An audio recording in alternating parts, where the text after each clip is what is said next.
Emily Jennings had always been smarter than people assumed. At 22, she had graduated cum laude from Stanford's computer science program and landed an internship at Titan Corp, one of the most influential tech companies in the country. To the outside world, Titan was a modern success story.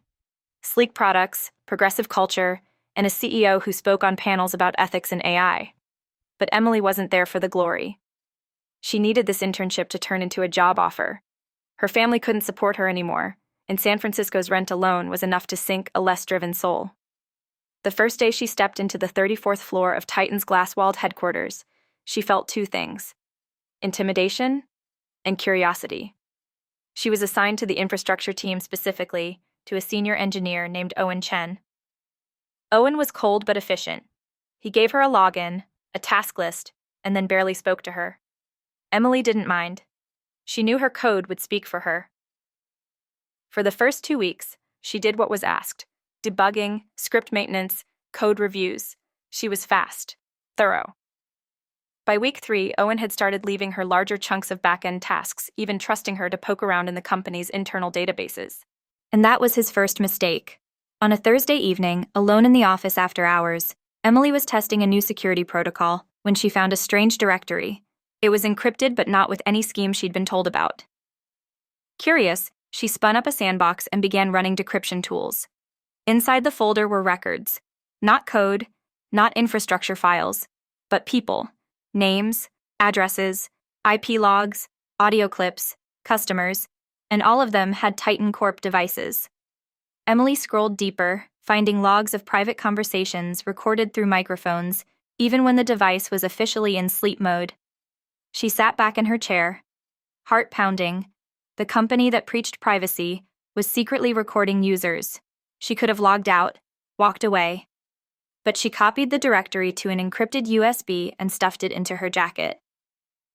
The elevator ride down felt like hours. Every floor ding made her flinch. She walked home with the files burning in her pocket. She didn't sleep that night.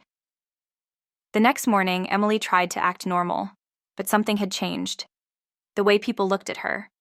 The way Owen asked too casually, "You stayed late last night, right?" She nodded, forced a smile. But her mind was already working. What exactly had she found? And more importantly, what would Titan Corp do to someone who knew their darkest secret? Emily thought she could pretend everything was normal, but the moment she stepped into the office that Friday morning, she felt it eyes, watching. Too many glances from people who usually didn't know her name. Owen called her into his office. For the first time, he smiled. It didn't reach his eyes. "Just checking in," he said. "You've been doing great work lately, putting in extra hours. That shows initiative." Emily nodded. "Thank you. I'm just really grateful for the opportunity." "Good," he said.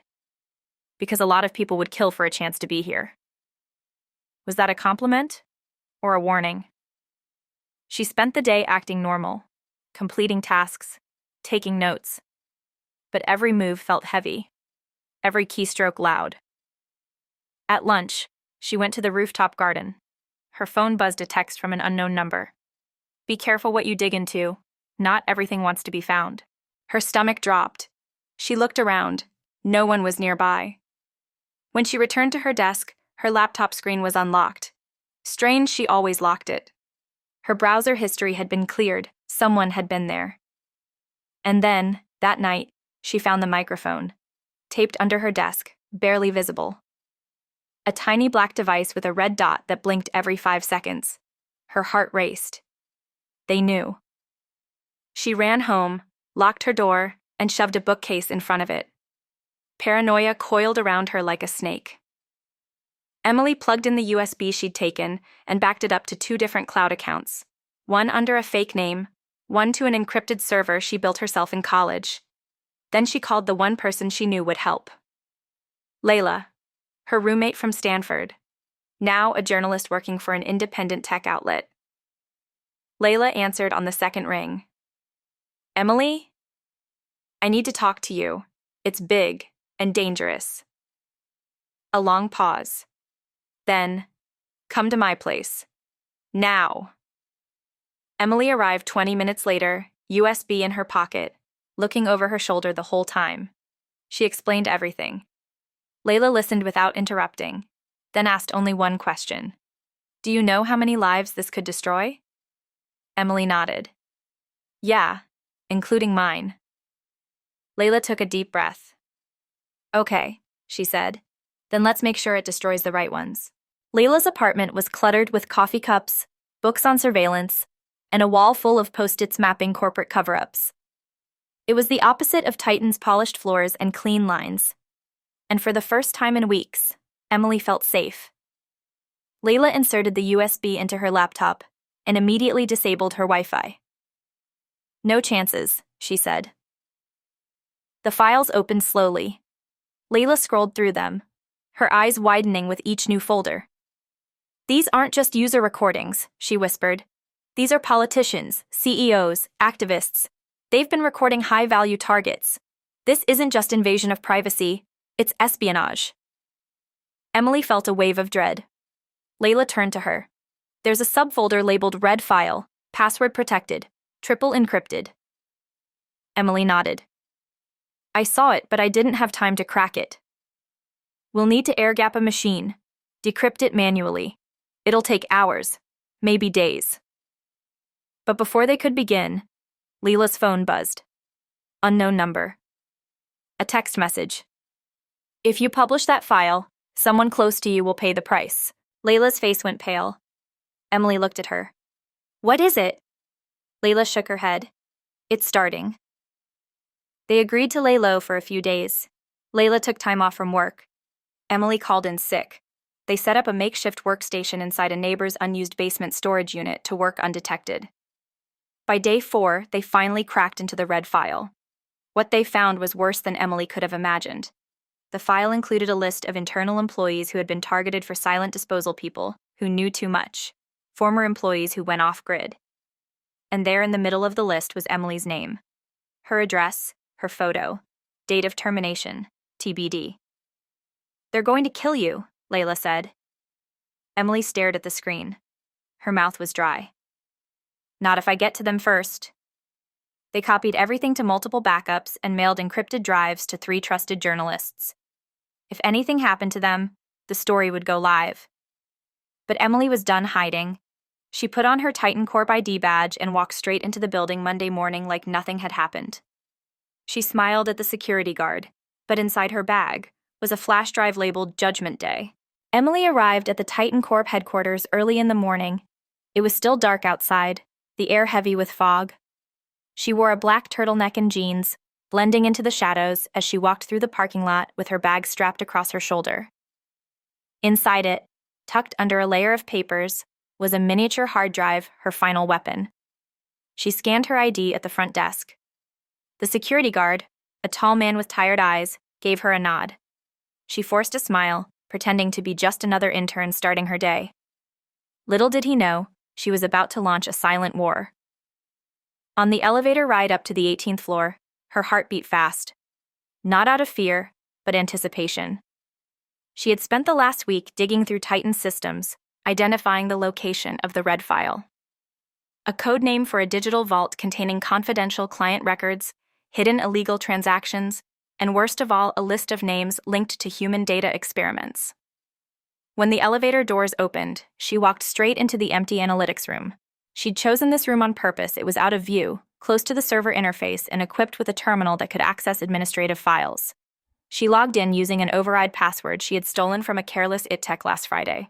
The screen came alive with code. She typed quickly, navigating through Titan's encryption walls. A few more commands, and she was in. Red File access granted, the screen flashed. She inserted the hard drive and started copying. Meanwhile, in a room down the hall, Mr. Kane, the head of cybersecurity, was sipping his coffee, monitoring network traffic. A red warning light flashed on his desk. Unauthorized admin access detected, it said. He froze, then immediately started typing. Back in the analytics room, Emily's screen began to flicker. A warning, session being traced. She cursed under her breath and pulled her phone out, texting Jordan. I'm in. Files copying. Might not have long. A moment later, a reply. Secure exit in basement garage. Use service elevator. We'll meet at drop point. She yanked the hard drive out just as the door slammed open. Step away from the terminal, Mr. Kane ordered, his voice calm but cold. Emily stood up slowly, hiding the hard drive in her jacket. What are you doing in here? He asked. I forgot my notes, she said, walking toward the door. Your badge shows you accessed an admin account, he snapped, moving to block her.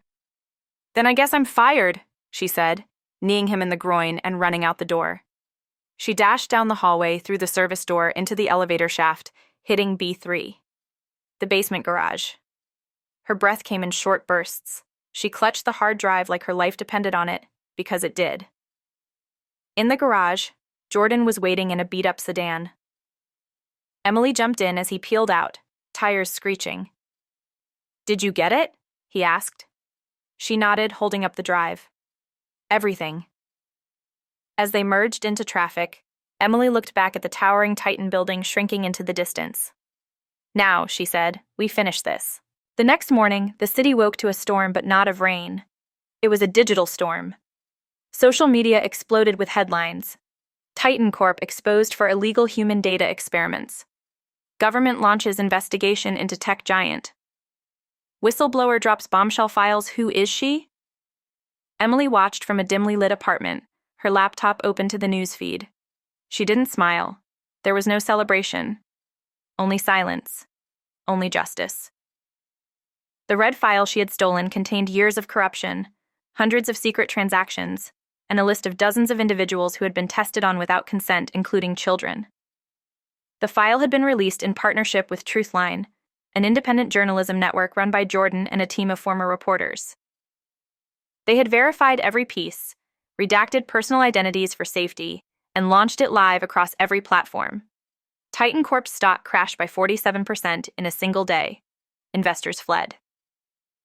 The CEO, Marcus Lang, denied everything in a rushed press conference, but the proof was already in the public's hands. More importantly, the families of the experiment victims began coming forward. News stations aired interviews. Lawsuits started piling in. Senators called for a federal trial. Back in her apartment, Emily stood at the window, looking out at the sun rising over the city. Her phone buzzed. Unknown number. You did it. They're finished. She typed back. Not yet. Later that day, she walked into a police station. She sat with detectives for over 4 hours, handing over documents, passwords, video recordings, and internal memos. Everything she had collected. They asked her why. Because I was tired of watching people in power destroy others and get away with it, she said. And because sometimes being silent makes you part of the crime. When she left the building, paparazzi waited outside. Someone had leaked her name. Miss Wilder, are you the whistleblower? Emily, do you fear retaliation? Do you think you'll go to prison? She didn't answer. She kept walking. Weeks passed. A special hearing was convened. Titan Corp executives were subpoenaed. The company's license was suspended. The FBI raided their data centers. Meanwhile, a foundation was created to compensate victims, and Emily quietly was named honorary director. One morning, as she sat in a coffee shop in a different state, her hair tied back, a hooded sweatshirt shielding her face, she overheard 2 women talking at the next table. Did you hear about that girl who exposed Titan Corp? Yeah, she's a hero. I don't think anyone even knows who she really is. Emily smiled, just a little. Her eyes met the window where her reflection looked back at her. Strong, unchanged, unafraid.